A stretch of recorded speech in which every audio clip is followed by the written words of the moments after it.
let's look at the religion of Buddhism. Here we will introduce ourselves to the basic ideas within this great religion.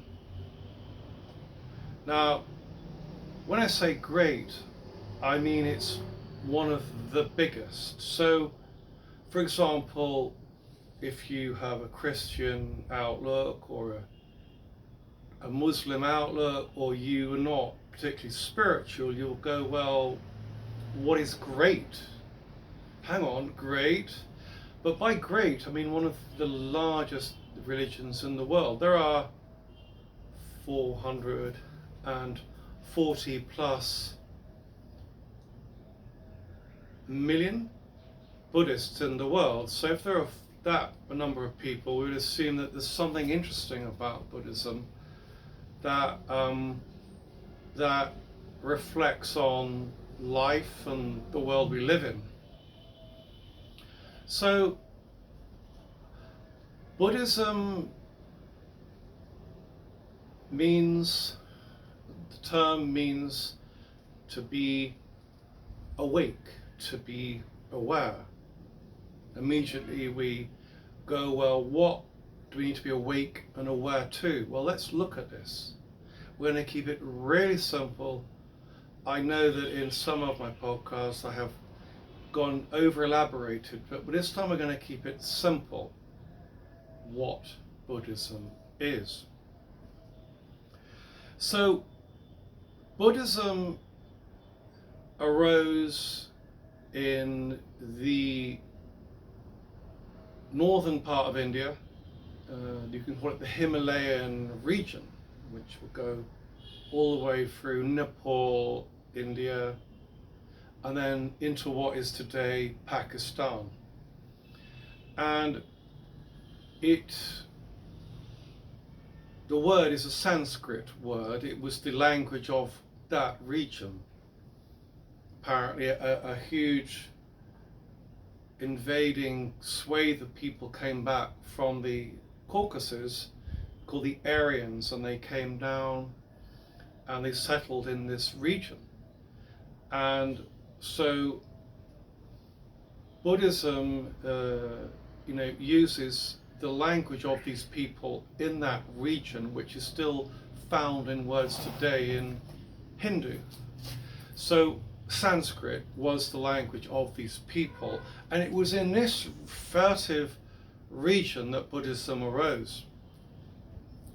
Most people believe wrongly that Buddhism began with someone called Siddhartha Gautama Buddha, a person, a historical person.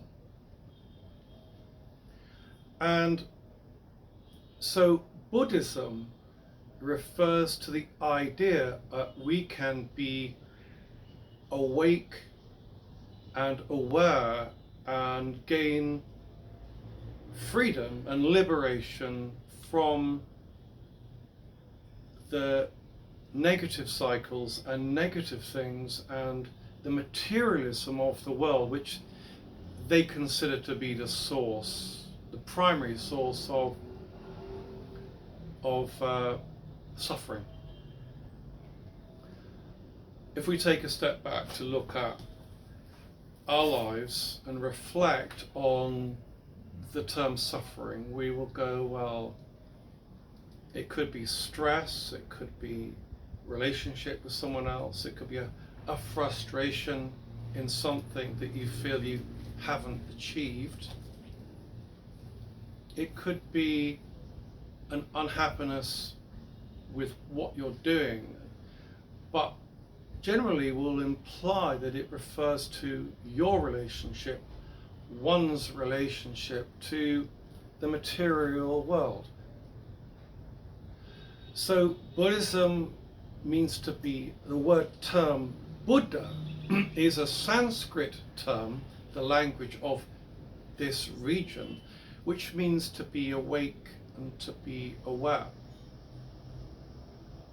That's why it's called Buddhism, because the whole idea of Buddhism centers on this idea of freeing oneself from the suffering which is deemed to be caused through our engagement with the material world. In Buddhism, there is this, what people mistakenly call the Buddha. And the Buddha is this person who lived about, well, we know 400 BC, and he was born in Lumbini, and he he laid out a system of whereby we can understand and deal with problems and suffering and escape patterns of suffering. And then the more we can do this, the more we unfetter ourselves, i.e. the more we liberate our spirit, the more awoken we become. So you become a Buddha, a little Buddha with a little b, to a bigger Buddha. The more it's a thing that grows and expands until you become truly enlightened. Buddhism. I mean, for example, in Christianity, the word Christ means to be anointed in ancient Greek. So the word Christianity comes from the word Christos, which refers to the person Jesus being baptized on the River Jordan by John the Baptist. So Christianity, the term, means specifically something, and Buddhism also the word means something, i.e. to be awoken and to awake and aware. Hinduism, Hinduism is a Western term which refers to the religion that was around the Indus Valley, the large river, the Indus Valley and the rivers. So Hinduism refers to the Indus River, and all the people that lived to the east of this large river were called Hindus. But the Hindus don't refer to themselves as Hindus. They refer themselves to the idea of Santana Dharma. Their faith, they call it. So let's get back to Buddhism. So this central figure called Gautama Buddha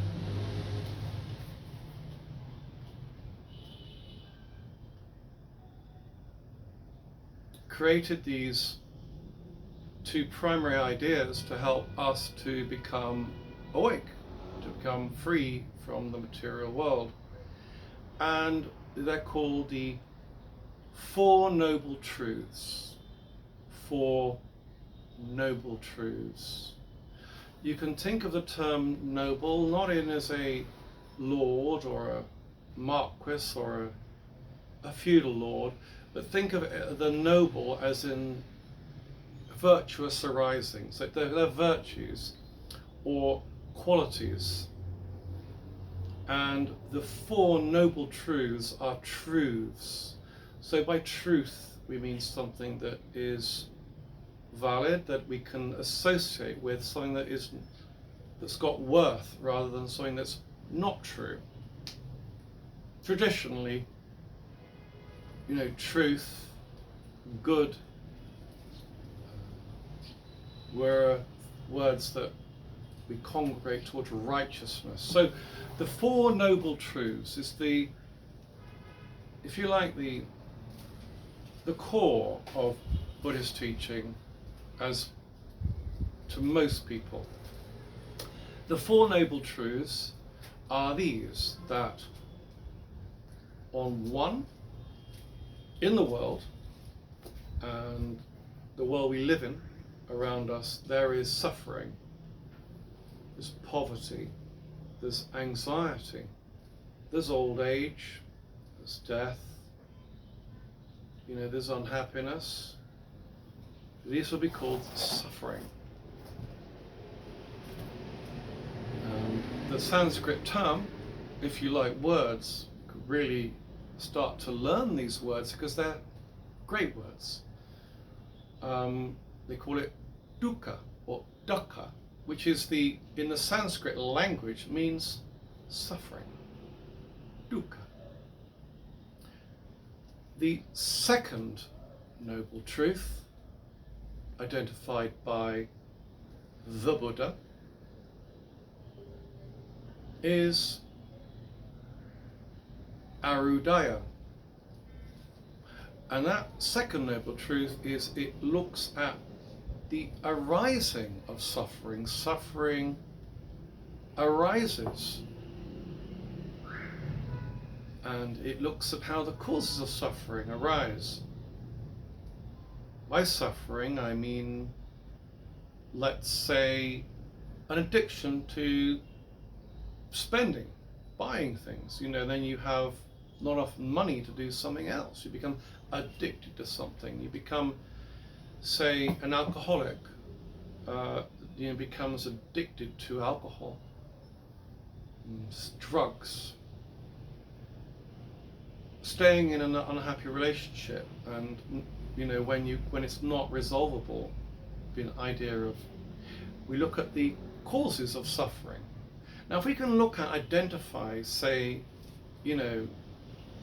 alcoholism and drugs and things, and look at what problems arise from addiction or being,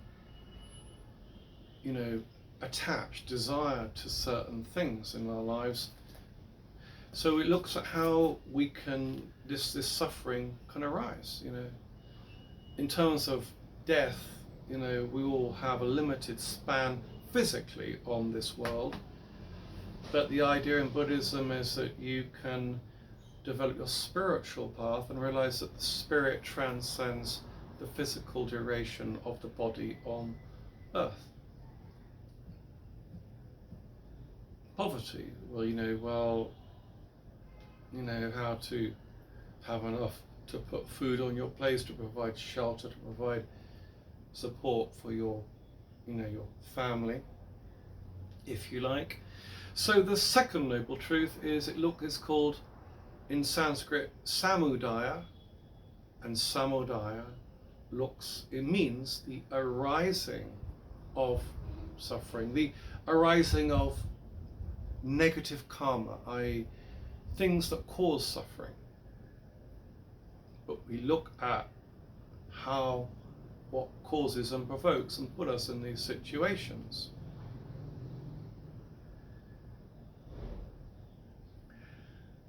The third noble truth is called nirodha in Sanskrit, which means to blow out, to extinguish. So the first noble truth, that there is unhappiness and suffering in the world. The second noble truth, which looks at that this suffering arises because of certain things in our lives, often that we have caused ourselves. The third noble truth is it talks about ways of letting go of things in our lives, letting go of these things that are causing the suffering. Identifying what the causes are. So literally, we have the idea of, do I have a lighter with me? Perhaps a candle. This is the most common metaphor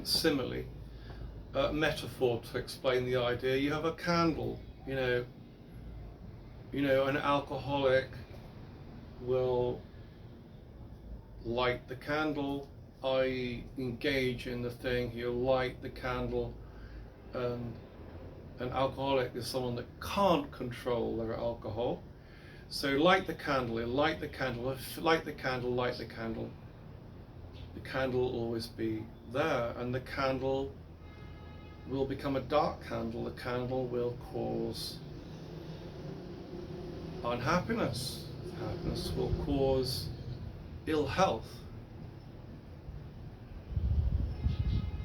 And so Nirodha, the third noble truth, is to extinguish the candle. Don't keep on repeating something, an addictive habit, if it's causing you damage. So obviously it's easier said than done. So the idea is to not relight that problem, let go of that problem, and then move into a happier, more illuminated, more enlightened way of being. Because, you know, we're talking about problems, unhappiness. Let go of maybe people that are causing this unhappiness. Try to find and awaken your belief in, trust in who you are and your special place in the universe. The fourth noble truth is marga, and marga is a Sanskrit word meaning the way. That there is a way of reducing suffering in our lives. There is a way of being aware and awakening to the suffering. Marga means way or path. So in Buddhism, it's about acknowledging the suffering, looking at how the suffering arises in our lives, and then looking at ways of blowing out the suffering, i.e. extinguishing the flame, which is a metaphor for, in this case, the suffering. We're igniting a fire and to create a burning house. We need to leave the burning house. And the fourth thing is the way. So the second main teaching of this person called the Buddha, Gautama Buddha, was the eightfold way. So you take the Four Noble Truths, and the fourth one being the way, and then you then move through the 8 ways that help a person, one, to extinguish suffering, to remove a suffering, or as much as you can in your way. So there is a methodology. You might want to call them precepts, but they're not precepts, they're more ways. So you've got 8 ways. I've talked just now about the term Buddhism and the 4 noble truths, and after that then you look at the 8-fold path, i.e. the ways that we can become enlightened, become awakened, become happier according to Buddhist teaching. So in Sanskrit, the term, you don't need to know the Sanskrit. We call it Arya Astanga Marga. Marga is the way. Astanga means 8-fold, and Arya means noble. So I will follow this podcast up with a short podcast concerning the 8-fold way. Thank you for your interest.